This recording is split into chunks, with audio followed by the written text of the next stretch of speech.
that can be physical, it can be emotional, it can be intellectual, it can be spiritual, it can be a combination of all of these things. So these identities can and do change over time, and it can be a really rewarding experience to explore some of these parts of ourselves when we feel safe and supported by others. So I encourage you to take some time to think about your gender, your sex, your sexual orientation, what those things mean to you, and how they influence the relationships that you have with the people in your lives. Hi, my name's Holly. I use they, them pronouns at this point in my life. I'm Métis on my mom's side. We come from Red River. On my dad's side, we come from Scotland. Right now, I live on Sandwich territory. I was someone who's assigned female at birth, and I express my gender as someone who's non-binary, meaning that I don't necessarily conform to the binaries of man or woman.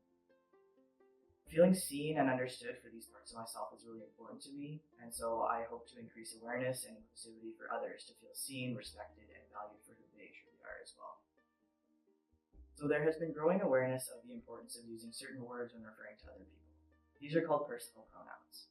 So we often hear he, she, or they, but what's important to know is that somebody might use different pronouns at different times of their life. They might be comfortable using combinations of these pronouns, such as he or they. Someone might be comfortable using all pronouns and being referred to as he, she, or they. So one thing we can all do to promote inclusivity and compassion towards others is to not make assumptions about what their pronouns or gender might be based on how they look.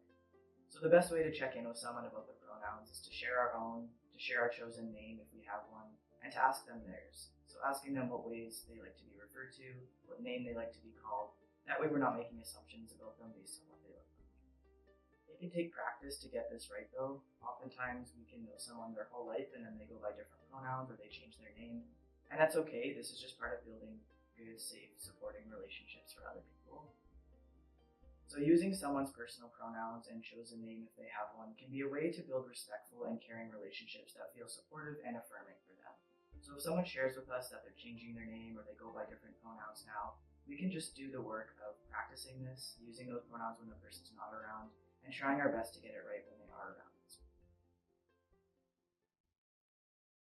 2S LGBTQ is an acronym that is descriptive of various gender identities, sexual orientations, and sexes. Some people use these labels or ways of describing themselves to others to make sense of these identities. Other people actually reject these words and these labels and don't feel as though they are descriptive of their experiences. So at the start of the acronym, there's a 2S, and 2S is representative of two-spiritedness, or being two-spirit. So what's important to know about this identity is that it's going to be unique to each person in the context of their roles, their relationships, their community understanding of the history of two-spirit people. So two-spirit people oftentimes will experience their gender, sex, or sexual orientation outside of the colonial understandings of these things. So much like two-spirit, the other letters within the acronym also have specific meanings. So the L stands for lesbian, and that's oftentimes used to describe women who are attracted to other women. The G can be used in multiple contexts, so men who are attracted to other men, as well as folks who are attracted to genders that are the same or similar to their own.